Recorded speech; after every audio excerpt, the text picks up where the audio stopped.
في ناس كثير عندها أشياء مزمنة وبتلاقي نفسيتهم حلوة.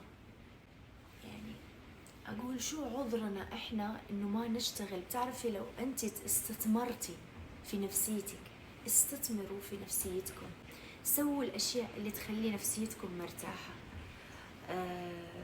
حاولوا. شوفوا، ما راح أقول لكم إنه حياتكم راح تصير بيرفكت، بس حياتكم راح تصير مثل الشخص اللي جاي يقولك يعني كل شيء راح يمر كذا طبطبة.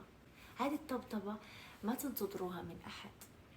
شوفوا، في هذا الزمن الناس كلها تبي تشتري نفسية حلوة وتبي تضل تكون سعيدة، ما تبي أشخاص حواليها عندهم طاقة سلبية مهما كانوا. وهذا لا يعني إنه الأشخاص هذيك ناس سيئة، لا، هم ناس مكتفين بالأشياء اللي عندهم والمشاكل اللي عندهم، فهم ما أحد راح يقدر يشيل طاقتك السلبية مهما كان. ممكن يشيل عنك، الأشخاص هذه تشيل عنك شهر، شهرين، 3 سنة، بس مع المدة ترى كل الناس راح تزهق منك.